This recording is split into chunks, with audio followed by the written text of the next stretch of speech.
When the richest man in the city begged his maid to spend just one day with him, she thought it was pity, until she stepped inside his forbidden room and found the truth he'd hidden behind a $1 billion smile.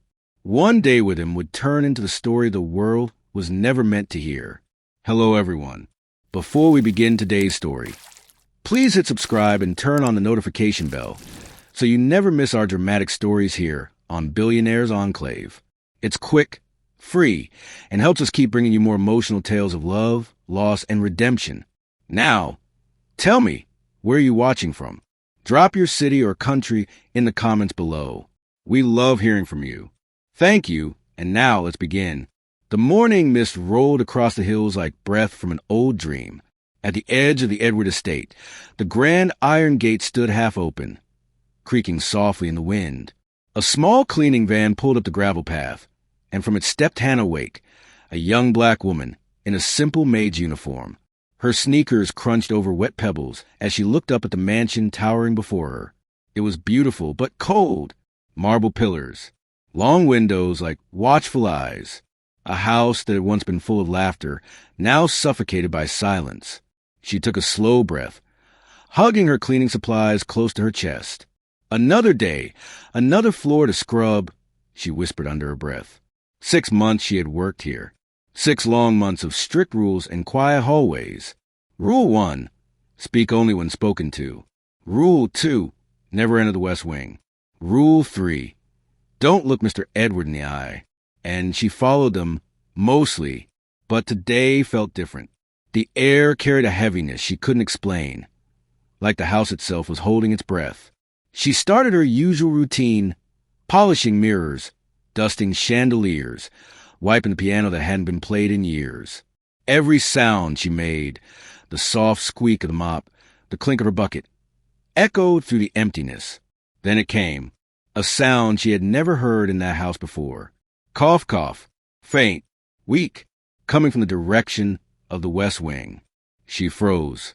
Her hand stopped mid-swipe on the marble counter. Cough. Again, deeper this time. Her heart skipped. Hello, she called softly. No answer. She stepped closer to the West Wing door, the one door she was told never to open. Her fingers hesitated on the brass handle. Every instinct said don't, but her heart said someone needs help. She pushed it open. The door creaked, and the smell of medicine filled the air. There, sitting on the edge of an unmade bed, was Robinson Edward, the man whose name carried power, whose wealth could buy anything but time. He wasn't the image from the newspapers. No tailored suits. No commanding presence. Just a frail man in a white shirt, his skin pale, his breath shallow, his eyes distant. He looked up slowly, startled by her presence. You're not supposed to be here, he said, voice calm but tired. Hanna swallowed hard, stepping back. I heard coughing, sir. I thought. He raised a hand weakly. It's fine. Silence stretched between them, awkward, heavy, and strangely fragile.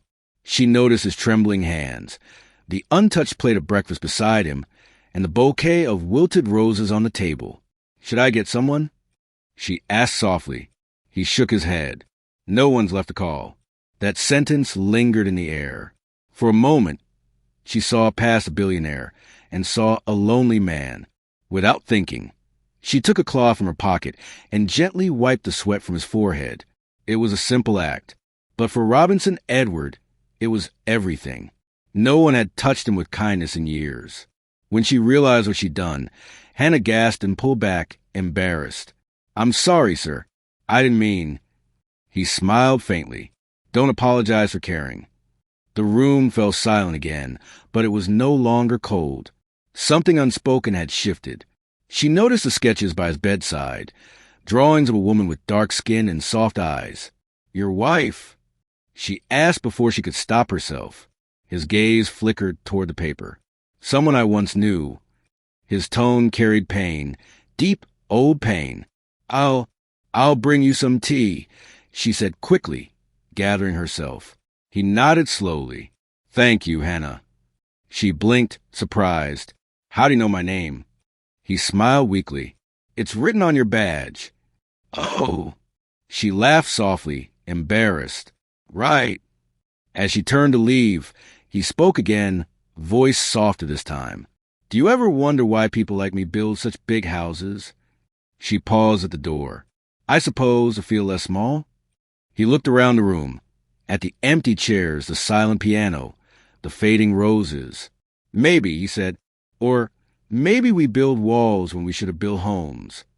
She didn't know how to respond, so she just smiled sadly and said, I'll be sure to clean the windows in this wing tomorrow. And with that, she left quietly, the scent of jasmine following her out into the hall. Robinson watched her go, his hand pressed weakly against his chest as another wave of pain spread through him. He looked toward the door where she had stood and whispered, barely audible, Maybe today I'll tell her the truth. Outside, the mist began to lift. The mansion, for the first time in years, didn't feel so empty. And that was only the beginning. She thought he was just her employer. But the dying billionaire only wanted one thing, her time. Before we continue to the next part, tell us in the comments, where are you watching from? What would you do if your boss turned out to be hiding a secret like this? Don't forget to hit subscribe and turn on the bell. Days slipped by quietly inside the Edward estate. The same long hallways, the same echoing footsteps, the same lonely silence that clung to every wall like dust. Hanna Wake moved to the house each morning with her usual grace, mopping, dusting, polishing, careful to stay out of the West Wing. Or at least, she tried. Ever since that day, the day she stepped into his forbidden room, something had changed. The silence wasn't just heavy anymore. It was watching her. Sometimes, as she cleaned the grand staircase or arranged the fresh flowers in the foyer, she could feel eyes following her, gentle, curious, not unkind. When she looked up, Robinson Edward would be standing there, leaning against a railing, a faint smile hiding behind tired eyes. Good morning, Hannah, he would say in his deep but weakened voice. Good morning, sir, she'd reply, careful but warm. At first, that was all, just polite exchanges. But slowly, the distance between them began to shrink. He started coming downstairs more often, always dressed in crisp white shirts despite his frailty, pretending everything was normal. To the staff, what little was left of them, he was still the untouchable billionaire. To Hannah, he looked more human every day. One afternoon, as she polished the piano near the window, he spoke unexpectedly. Do you always hum while you work? She smiled faintly, startled. Only when I'm trying not to think too much. He tilted his head. And what is it you try not to think about? She hesitated, wringing her hands on the cloth. Rent, hospital bills, the usual things that don't care how hard you work. His expression softened. Your mother, she's still unwell? Yes, Hannah nodded. She has a heart condition. Some days are better than others. He nodded quietly, his gaze lowering. My mother had the same, he said after a moment. I was too busy chasing the world to realize she was slipping away. The silence between them grew heavy, but not uncomfortable. It was a kind of silence shared between two people who suddenly understood each other. Over the next few days, Robinson found excuses to talk to her. How do you take your tea, Hannah? Strong. With sugar. What did you want to be before this? She smiled wistfully. A teacher, or maybe a writer. I use love stories. He chuckled lightly. Then maybe you're in the right place. This house has plenty of untold stories. She looked at him, then really looked. Not as her employer, not as a man in the news, but as a soul quietly fading before her eyes. And he noticed, that evening, while she wiped the grand dining table, he asked her the question that caught her off guard. Hannah, why are you always kind? She laughed softly, thinking he was joking. Because the world already has enough people trying to be cruel. Her answer hit him harder than she'd ever know. Because for a man who'd spent his entire life building walls of marble, power, and pride, kindness had become a language he'd forgotten how to speak. But as their quiet routine settled, the mask of his strength began to slip. His hands started trembling more often. His breath grew shallow after short walks. Once, she found him gripping the edge of the chair, face pale, eyes shut tight in pain. Are you all right? She rushed to him. He straightened immediately, forcing a smile. Just a dizzy spell. But she saw through it. The way he hid his medication bottles behind books. The way he avoided the stairs. The way his eyes lingered on her as if memorizing her face, afraid there might not be another tomorrow. Still, she said nothing. She knew the look of someone trying to hold on. That night, as the storm rolled outside, Robinson sat alone in his study, a sketchbook open before him. The dim lamplight cast a soft glow across the pages. He drew slowly, his trembling hand tracing delicate lines, the curve of face, the tilt of a smile. It was the portrait of a woman, his late wife, the love he had lost long ago. But as the drawing took shape, something began to change. The lines grew softer, fuller, her features shifting subtly. The woman on the page was no longer the wife he had buried. It was Hanna, the same gentle eyes, the same strength, the same quiet grace that now filled his lonely mansion. He stopped, breathing unevenly, staring at what his hand had created. His chest ached, not just from illness, but from memory. He whispered to the empty room, "She reminds me of you, but she's not you." The rain tapped against the windows like a heartbeat. He closed the sketchbook, pressing his trembling hand over it as if to hide the truth from himself most of all. And so, the days continued. Two souls trapped in the same house, each carrying wounds the other couldn't see. She cleaned his mansion. He guarded his secret. But both were beginning to feel something they couldn't name. Before we move on, tell us in the comments. Do you think Hanna should confront him about his illness?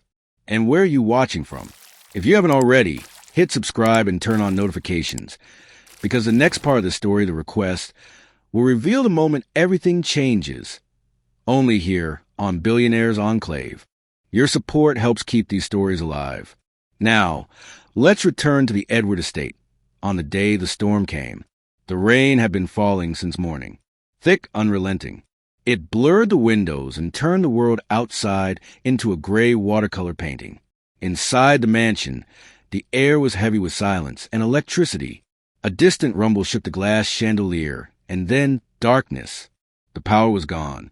Hanna Wake stood in the hallway, holding a candle, its small flame flickering against the marble walls. She hesitated. She was alone, or so she thought, until a faint sound broke through the quiet. A cough. Weak, strained, familiar. "Mr. Edward?" she called softly. No answer. Just another cough, deeper this time.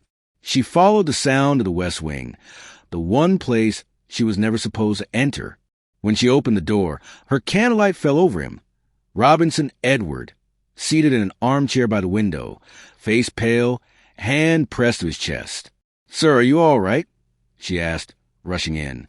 He lifted his gaze slowly, trying to compose himself. "I'm fine.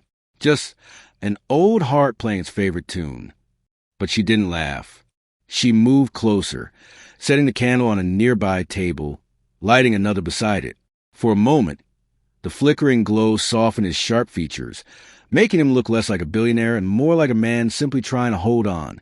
They sat in silence for a while, the storm outside filling the space between them. Then she began humming, a soft melody, barely audible over the rain. Robinson frowned, listening. "Is that—" "Fly Me to the Moon," she said quietly, smiling. "My mother used to hum it when she couldn't sleep, said it helped her forget her pain." He looked away, his throat tightening. "My wife used to sing it, too." The room shifted, the air thickened, and just like that, the billionaire's mask cracked. He remembered a ballroom. Laughter, champagne, a woman in a golden gown standing at the piano, her voice floating through the air like silk. "Sing it again," he had told her. She smiled. "Only if you promise to stop thinking about the market for one night." She was his balance, his joy, until illness took her, and with her his reason to live. When the flash of memory faded, he was back in the dim candlelight, staring at Hanna, the woman who unknowingly carried echoes of the one he lost. "You have a gift," he said softly. "For what?" "For reminding old men what being alive feels like." She smiled faintly, continuing her work. "I didn't do anything." "That's exactly why it matters," he murmured. For a long time neither spoke. The rain softened to a steady rhythm, almost musical. He studied her, the way her hands moved with quiet precision, the way she hummed without fear, the way she treated the silence as a friend, not an enemy. Finally, he spoke again. "Hanna, do you ever wish your life had gone differently?" She paused, wiping the dust from an old bookshelf. "Every day, but wishing doesn't pay rent." He smiled, though the answer hurt him. "And yet you still smile." "It's cheaper than therapy," she said lightly. He laughed, really laughed, for the first time in years. But the laughter quickly turned into a cough, sharp and dry. She rushed to him, steadying his arm, her concern breaking all protocol. "Mr. Edward." He waved her off, forcing another chuckle. "Just a reminder that marble cracks, too." She frowned. "You shouldn't joke like that." "Then don't make me laugh," he whispered, catching his breath. A few minutes later, she finished tidying the room. She placed a folded napkin on his bedside table, a small gesture of care, as natural as breathing. He reached for his wallet. "Hanna," he said, his voice formal again. "Take this for helping tonight."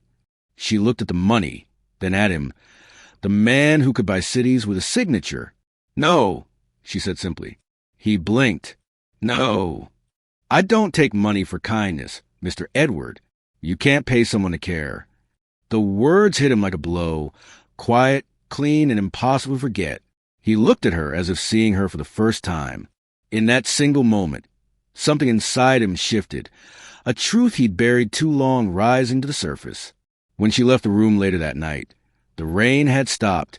The mansion was silent again, but it didn't feel as empty. On the table beside him, a small handwritten note waited under the soft candlelight. It read, "Rest. The roses will wait." He picked it up with trembling fingers, his vision blurring as he smiled weakly. Then the cough came, deep, violent, and this time he tasted blood. He pressed a hand to his mouth, gasping, staring at the crimson on his palm.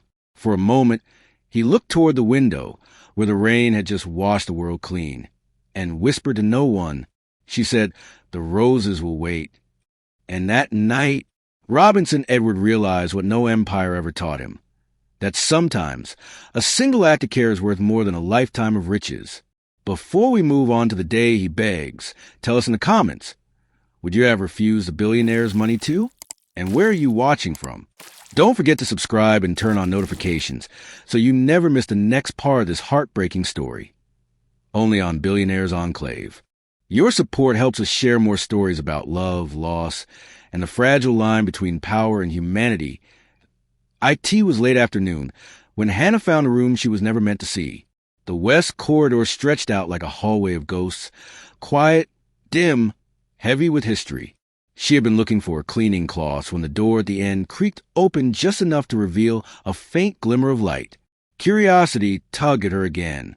Inside, the air was thick with the scent of turpentine and dust. Paintings lined the walls, unfinished portraits, sketches of gardens, of sunsets, of faces she didn't recognize. And then one caught her eye. It stood on an easel, half shrouded in linen. She hesitated, then pulled the cloth away.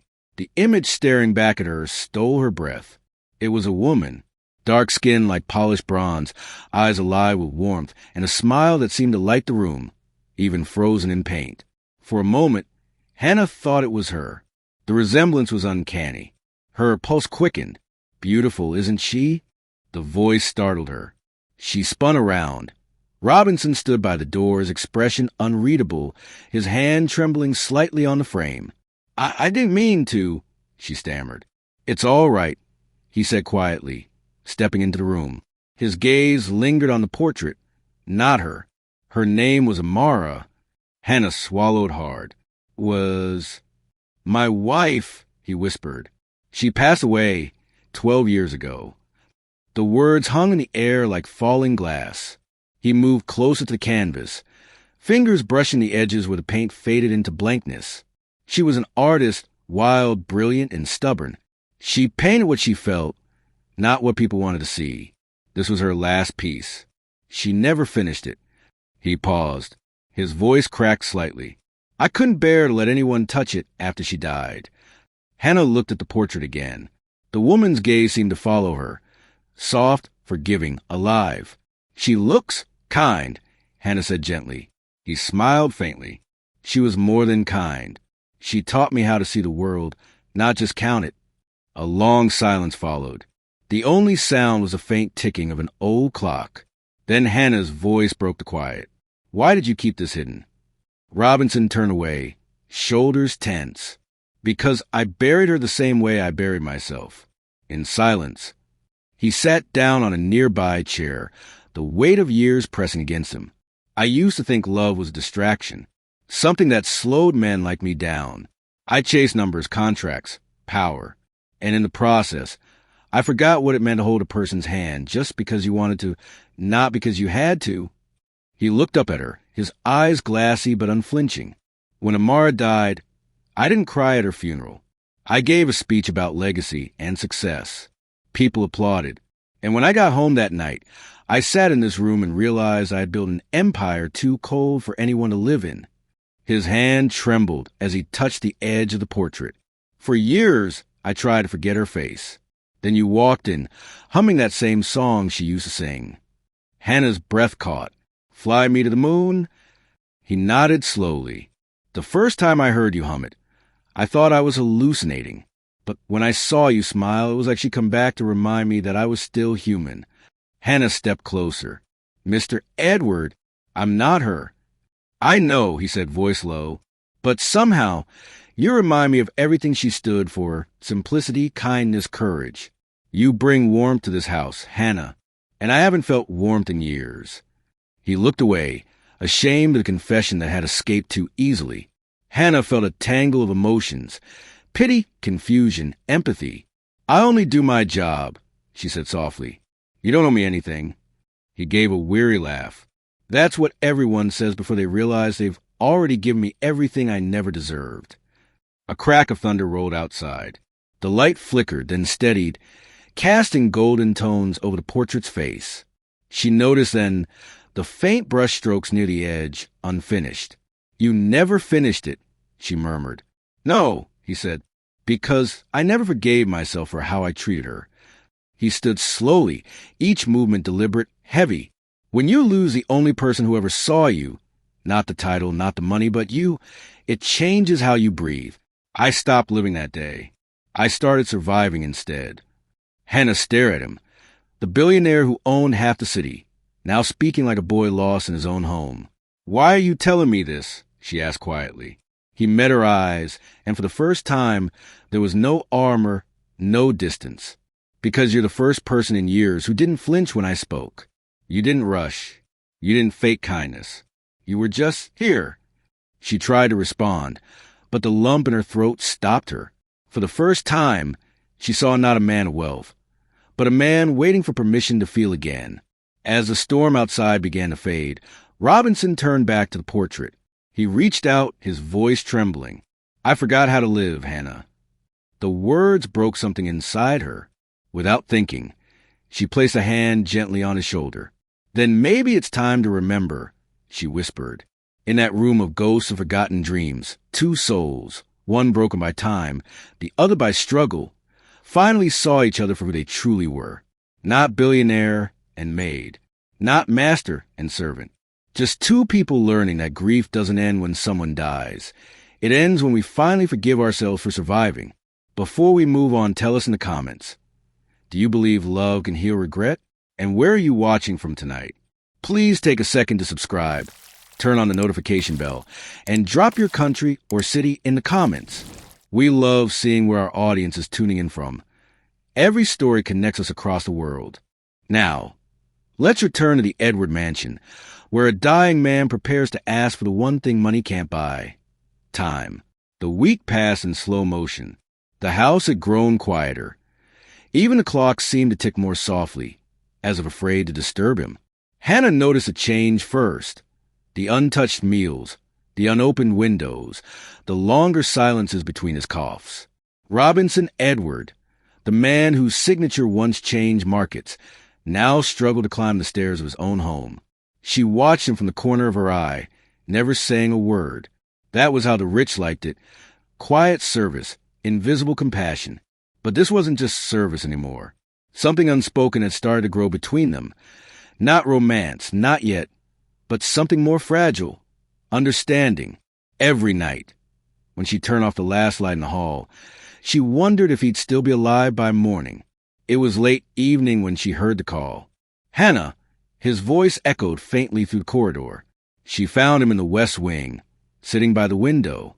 His skin looked like paper, pale, thin, almost translucent under moonlight.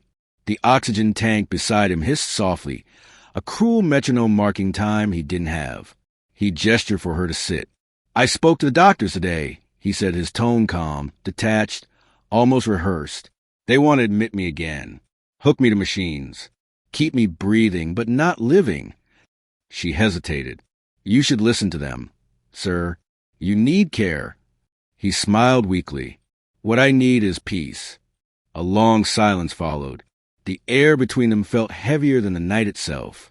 Then, quietly, almost like a prayer, he said it. "Hanna, spend one day with me." She blinked, confused. "I beg your pardon?" "One day," he repeated. "Not as my maid, not as a worker. Just as someone who still believes I'm alive." The room fell silent, except for the soft hum of the oxygen tank. Hanna looked at him, torn between confusion and compassion. "Sir, I don't understand." "I don't want pity," he said, voice trembling. "I don't want doctors or lawyers or silence. I just want to feel like a person again, not a patient, not a billionaire, just Robinson." She looked away. "I'm just your maid." "Then be my friend. For one day. That's all I'm asking." His tone cracked mid-sentence, the weight of his request hanging in the air like confession. She didn't answer right away. Instead, she glanced around the room. The unfinished paintings, the empty chair by the fireplace, the forgotten books collecting dust. Everything in that room screamed of a man who had built a palace, but lost the warmth of a home. She finally spoke, her voice soft but steady. "Why me?" He smiled faintly. "Because you're the only person who walks into this house and makes it breathe again." She felt something twist inside her. Pity, fear, something deeper she couldn't name. "I don't know if I can do that," she whispered. "Yes, you can," he said. "You already have." Hanna sighed, shaking her head slightly. "What would this day even look like, Mr. Edward?" "Like life," he replied. "Breakfast in the garden. A walk by the lake. Maybe even laughter if I remember how." "You want laughter?" she said, trying not to smile. "You're asking the wrong person. I haven't had time for that in years." "Then we'll learn together," he said softly. That answer, simple, human, almost childlike, disarmed her. She crossed her arms, thinking carefully before she spoke again. "All right," she said finally, "but I have one condition." He raised an eyebrow. "Name it." "No orders, no money, no titles. If I agree, I'm not your maid for that day. I'm just Hanna." His lips curved into the faintest smile, the kind that looked foreign on his face, as if he had forgotten how to make it. "Deal," he said quietly. "Tomorrow, then?" She nodded. "Tomorrow." He closed his eyes, repeating the word like a prayer. "Tomorrow." Hanna stood to leave. As she reached the door, his voice stopped her again. "Hanna," he said, "you have no idea how much that word means to me." She turned. "What word?" "Tomorrow," he whispered. "I stopped believing in it a long time ago." That night, the mansion felt different. She passed through the empty halls, switching off lights one by one, but her mind wasn't on her work. For the first time, she thought about him not as Mr. Edward, but as Robinson, a man waiting for morning like it was his last sunrise.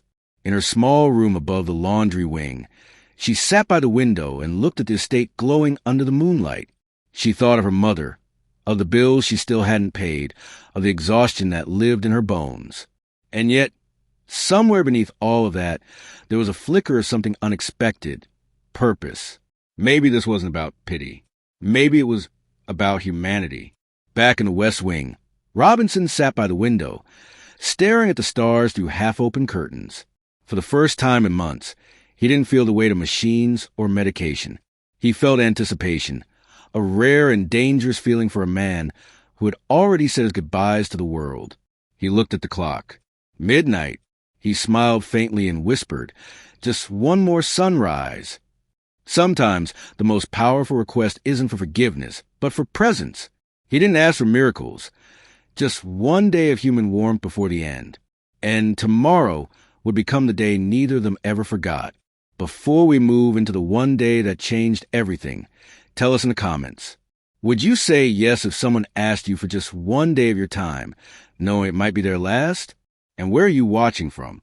Take a moment to subscribe, turn on the notification bell, and comment your location below. We love seeing how our stories travel, from London to New York to Nairobi. Your presence keeps these stories alive. Now, let's return to the Edward Mansion, where dawn is breaking on the one day that would change two lives forever. The first light of morning painted the sky in strokes of gold and pale pink. For the first time in years, the Edward Mansion didn't feel like a tomb. It felt alive. Hanna Wake arrived early, her footsteps light against the marble floor. The air smelled different, fresher, softer, almost awake. When she entered the West Wing, Robinson Edward was already sitting by the window, dressed in a simple white shirt, no tie, no suit, just a man trying to look alive again. "Good morning," she said softly. He smiled, genuinely this time. It feels strange hearing that, and wanted to believe it. Breakfast was quiet at first, omelets, toast, and tea served not by servants, but by Hanna herself. He insisted on joining her at the table. She tried to protest. "Sir, it's not right." "Then don't call me sir," he said gently. "Just Robinson." The word felt strange on her tongue, but she said it anyway. "All right, Robinson." He laughed quietly, shaking his head. "Haven't heard my name sound that human in a long time." They ate in the garden. The air shimmered with sunlight and the scent of blooming roses. For a while, the world outside their walls didn't exist. Later, they walked through the gardens together. Hanna knelt by the hibiscus patch, showing him how to replant the fragile roots. "You have to loosen the soil first," she explained, pressing her fingers gently into the earth. "Otherwise, it won't take. Things need room to breathe, even plants." He knelt beside her, his movements careful, unsteady. "Room to breathe," he repeated softly. "Maybe that's what I forgot." She looked up at him. "Forgot?" He gave a faint smile. "How to live without suffocating in my own success." She didn't answer. She didn't need to. The silence between them said everything. By noon, the house echoed with something it hadn't heard in years. Laughter. Robinson told her stories of his youth. Not about boardrooms or stock markets, but about sneaking into jazz bars in New Orleans, painting rooftops in Paris, the kind of life he used to have before ambition swallowed him whole. Hanna listened, eyes bright with curiosity. "Why did you stop?" she asked. He sighed. "Because I started winning. And once I started winning, I forgot why I began." Afternoon sunlight poured through the windows as they sat in the parlor. Hanna noticed a grand piano, untouched, covered with dust. "You play?" she asked. "I used to," he said quietly. "My wife did more than me. She used to say music could heal what medicine couldn't." "Then play," Hanna said. He looked at her, hesitant. "My hands aren't steady anymore." "Then I'll sing for both of us." He sat down, his trembling fingers brushing the keys. The first notes were broken, unsure, but slowly the melody formed. Hanna's voice joined, soft and clear. "Fly me to the moon and let me play among the stars." Robinson froze, his eyes glistening. "That song," he whispered. "Amara used to sing that." She smiled sadly. Maybe she wanted you to remember. For the first time, tears slipped down his face. Quiet, unashamed. As the song faded, silence filled the room. But it wasn't heavy. It was peaceful. He looked at her and said, almost to himself, "For one day, I forgot I was dying." They spent the rest of the afternoon walking the estate. Hanna told him stories of her mother, the nights she worked 3 jobs, the dreams she'd buried under bills and responsibilities. "I wanted to be a nurse," she admitted softly, "but life had other plans." He turned to her, his expression gentle. Maybe it's not too late to change them. She smiled faintly. I'm too old to start over. He chuckled. Hanna, I built a company at 30, destroyed it at 40, rebuilt it at 50, and at 70, I'm learning how to live again. Trust me, you're not too late for anything. Evening came quietly, the sky painted in crimson and gold. They sat by the lake, watching the reflection of the mansion shimmer on the water's surface. Neither spoke for a long time. The world around them moved slowly. Wind in the trees, ripples in the lake, the soft cry of distant birds returning home. Finally, he broke the silence. You know, I used to think legacy was about what you leave behind. Buildings, money, power. But now, I think it's about what you share while you're still here. She nodded, her voice low. Then you're sharing something good today. He smiled faintly. So are you. The light began to fade. Hanna leaned back, her head resting against the old stone bench, eyes closed as the wind brushed her face. Beside her, Robinson's breathing was calm, slower than before, but peaceful. No machines, no doctors, no noise. Just the sound of life, fleeting, imperfect, and beautiful. As the final rays of sunset touched the horizon, Robinson spoke softly. If I could freeze this moment, I would. Hanna looked at him. Why this one? Because, he whispered, for the first time, I'm not afraid of what comes next. For one day, the mansion that once echoed with silence was filled with laughter, music, and life. He wanted time, and somehow she gave it to him. But the night that follows will test everything they built. As we continue, tell us in the comments.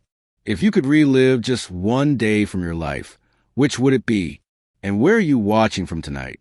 Don't forget to subscribe, like, and turn on the notification bell so you don't miss the next emotional act. Only here on Billionaire's Enclave, where every story reminds us that love is the one luxury that never fades. Now, let's return to the Edward Mansion, where one perfect day is about to meet its storm. The evening sky turned bruised with clouds. The first raindrops hit the marble terrace like whispered warnings. Inside the mansion, laughter still lingered faintly in the air, traces of the day's warmth. The piano, still open, held the memory of her voice. Hanna cleared the dishes quietly, smiling to herself. For once, Robinson had eaten every bite. But in the West Wing, the man who had smiled for the first time in years now sat motionless by the window, his hand pressed against his chest. The storm outside hadn't even begun, but inside him, one already had. The first sound Hanna heard was the fall. A crash, porcelain shattering. Then silence. Her heart jumped. "Mr. Edward?" she called out. No answer. She ran through the hall, bare feet against cold marble, until she reached his room. He was on the floor, gasping, his face pale as paper, eyes wide with pain. "Sir," she screamed, kneeling beside him. "Robinson, can you hear me?" He tried to speak, but couldn't. The oxygen tube had fallen. Hanna fumbled with shaking hands, fixing it back in place, her breath ragged. The rain outside began to hammer the windows like 1,000 fists. "Don't move," she said, voice trembling. "I'm calling the doctor."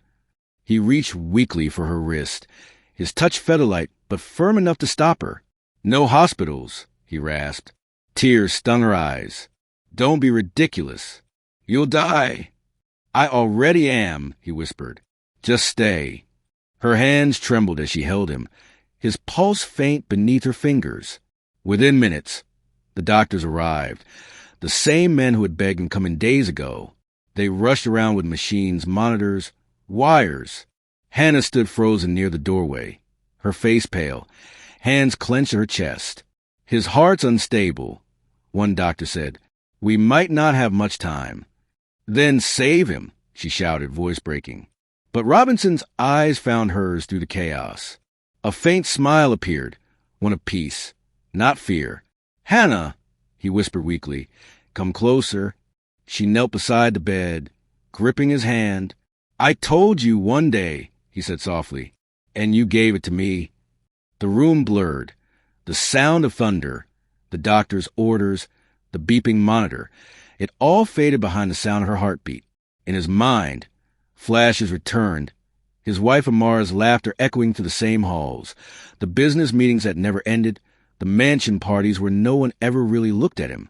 And now, Hannah's tear-streaked face beside him, real, unpolished, human. Something his world had long forgotten how to be. "Hanna," he said faintly, eyes half closed. "Yes." "Don't cry for me." She shook her head, tears falling faster. "I'm not ready to lose you." He smiled weakly. "You're not losing me. You're teaching me how to go." Lightning flashed outside, painting the room in bursts of silver and shadow. He squeezed her hand tighter, his voice barely a whisper. "I've had more life in this one day than in all my years of gold." The machines beeped slower now, each tone a reminder that time was running out. Hanna pressed her forehead to his hand, whispering through tears, "Please, stay with me. Just one more day." But Robinson's eyes had turned glassy, his breathing shallow, like a song fading into silence. The doctor reached for the oxygen regulator, shaking his head. "We'll do what we can," he said quietly. But Hanna wasn't listening. She only saw him, fragile, trembling, still trying to hold on for her. The storm raged outside, thunder crashing like a requiem. Each flash of lightning illuminated the walls filled with paintings and memories, portraits of love, of wealth, of everything he was about to leave behind. Hanna refused to let go. She held his hand, whispering prayers she hadn't said in years. Rain pounded harder, drowning out her words. And then, for a single moment, everything stopped. The lights flickered. The power cut. The only sound left was a faint, slow beeping of the heart monitor and her broken sobs. Outside, the storm tore through the night. But inside the Edward mansion, another storm was ending. He'd asked for one day, and in the quiet after thunder, he'd finally been given peace. Sometimes, the cruelest part of love is knowing when a story is about to end. Tell us in the comments. If you would say one last thing to someone you've lost, what would it be? And where are you watching from tonight? If you haven't yet, please take a second to subscribe. Turn on the notification bell and drop your city or country in the comments below. We love knowing where our viewers are joining from. Every name, every place makes this global community feel closer. Every story we tell connects people around the world. Hearts that beat to the same rhythm of love, loss, and redemption. The morning where everything quietly changed. The storm was gone. Only silence remained. A soft, fragile kind of silence, like the world was holding its breath. Through the wide windows of the Edward estate, dawn arrived gently, pale gold spilling across the marble floors. The house that once echoed with loneliness now glowed with fragile warmth, the kind that comes just before goodbye. Hanna sat by Robinson's bedside. Her eyes were tired, red from crying, but calm now, like the sea after storm. Beside her, Robinson lay still, his breathing faint but steady. When he opened his eyes, the first thing he saw was her hand resting over his. He smiled weakly. "You're still here," he whispered. Hanna leaned closer, her voice soft. "You asked me to stay. I always keep my word." A faint chuckle escaped his lips, dry, fragile, but real. "I suppose that makes you the most reliable person I've ever met." "Then you've been meeting the wrong people," she replied gently, and for a brief second, the shadow of a smile crossed both their faces. Hours passed quietly. She read to him from one of his favorite books, a worn leather novel whose corners had frayed over years of rereading.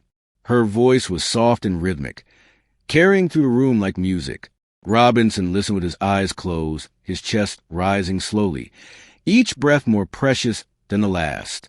Occasionally, he'd open his eyes and glance toward the window, where the first rays of sun began to touch the garden roses outside. "You know," he said faintly, "Amara used to read to me like that on Sunday mornings." Hannah's voice wavered slightly. "Your wife?" He nodded, smiling faintly. "Yes. She used to say books are proof that people can live twice, once in the world and once in someone's heart." Hanna swallowed hard, blinking back tears. "Then she's still here, isn't she?" He looked at her, eyes soft and distant. "Maybe she sent you, to remind me what life feels like." The minutes slipped away quietly. like sand through open hands. Outside, the roses trembled under a gentle morning breeze. Hanna reached for a small silver comb on the table and brushed his hair back slowly, careful not to hurt him. He looked peaceful, too peaceful. "You should rest," she said softly. He turned his head slightly toward her voice. "No, not yet. There's something I need to say." Hanna froze. "You don't have to." "I do," he interrupted gently. His voice trembled, not from weakness, but from truth finally finding its way out. "I spent my whole life chasing permanence, money, power, control. I thought if I could own everything, I'd never lose anything." He paused, eyes glistening. "But you can't buy the sound of someone laughing near your window. You can't own the warmth of another hand. You can only live it before it's gone." Hanna's throat tightened. "Then live this moment," she whispered. "You still have it." A small smile touched his lips. "Then stay," he breathed. "Just one more sunrise." She nodded silently, gripping his hand tighter. And so they stayed. No more words. Just the sound of morning. Birds beginning to sing outside, the hum of wind through the roses, and the faint ticking of the clock. Light filled the room slowly, washing over furniture, his sketches, the unfinished portrait on the wall. It caught on his face, painting it in warmth, and in that quiet glow his breathing slowed. Hanna watched as the light spread across the bed, touching his skin like a benediction. His hand loosened in hers. The lines of strain on his face softened, replaced by something almost childlike. Peace.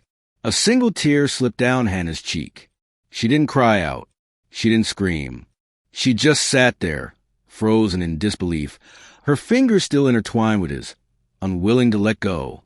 For a long moment, there was nothing but stillness. Then, softly, the old radio in the corner crackled to life. The same radio that hadn't worked in years. Static hummed. Then a voice, distant but clear. "Fly me to the moon." Hanna's breath caught.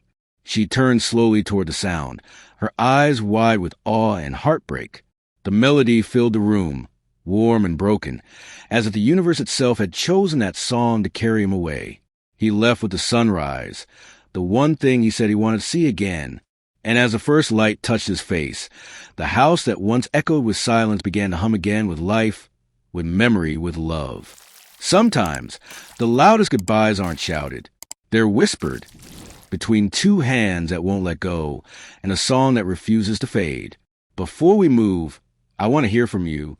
If someone gave you one last sunrise to spend with them, how would you use it? And where are you watching from tonight? Leave your thoughts in the comments. They mean more than you know. And if this story touched your heart, please subscribe, like, and share this episode. You're watching Billionaire's Enclave, where we tell stories that remind the world that even in death, love never leaves the room. The woman who thought she worked for a dying billionaire, but ended up inheriting something far greater than wealth. The funeral was small. No press, no guests, no grand ceremony. Just Hanna and the quiet hum of the wind across the Edward estate. She stood beside the casket, her black dress clinging to her in the morning drizzle. The marble headstone bore his name, Robinson Edward. Below it, a single line etched in gold. He learned to live in the last days of his life. The staff from the mansion stood in silence. The cook, the old driver, the gardener who trimmed the roses Robinson once tended himself. No one spoke. No one moved. Only Hanna's tears fell, slow, steady, and unhidden. When the service ended, most of the staff drifted away, murmuring polite condolences before disappearing down the long gravel path. But Hanna stayed. She stayed long after the hearse was gone, long after the last flower was laid, until the lawyer approached quietly, an envelope in hand. "Miss Wake," he said gently, "Mr. Edward left this for you, personally." Her trembling fingers accepted it. The paper was thick, sealed with a red wax stamp. Beneath it, another envelope, smaller, containing a folded deed. The lawyer cleared his throat softly. "It appears he's transferred ownership of the Edward estate to you." Hanna blinked, confused. "I don't understand. Why me?" The man hesitated, then offered a sad smile. "Perhaps the letter will tell you." Hanna sat on the mansion's front steps, the envelope heavy in her hands. She broke the seal. Robinson's handwriting sprawled across cream-colored paper, shaky, uneven, but still strong in spirit. Hanna, if you're reading this, then I finally found the peace I was chasing my whole life. You once said, you can't pay someone to care. You were right. You cared anyway, not because of who I was, but despite it. You gave me back what no doctor could, time worth living. So I'm giving you what I no longer need, this house, this land, and the fun attached to it. Call it Hannah's Haven.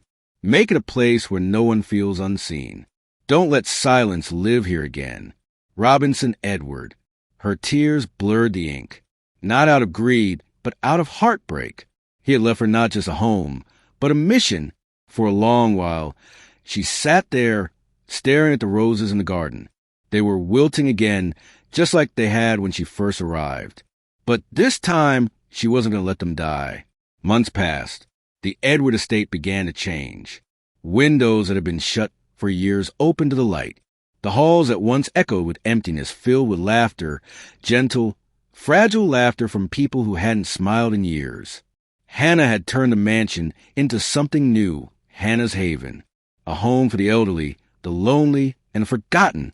Every room was alive again. Nurses chatting the corridors, caretakers tending the garden, an old man playing chess near the fireplace. And every morning, Hanna walked through the halls, carrying Robinson's photo with her, the one taken when he was young, smiling with his late wife. She placed it near the piano, beside a vase of fresh hibiscus, the flowers she had taught him to plant. There was no more silence in the Edward mansion, only music, warmth, and remembrance. One afternoon, as the sun dipped low, she sat by the window, the same window where Robinson had once watched her dust the piano. The radio on the mantel crackled again. Static, then a familiar tune. Fly me to the moon. Her breath caught.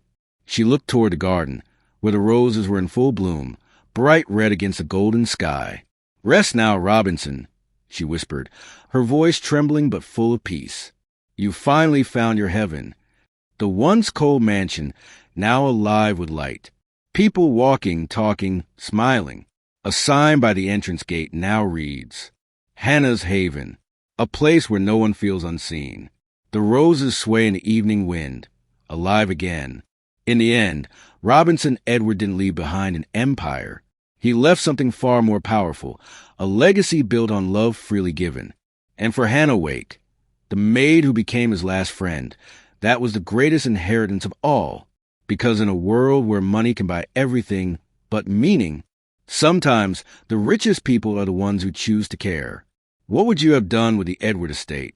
Would you have turned it into a haven too? Tell us your thoughts in the comments below. And let us know where you're watching from. Your city, your country.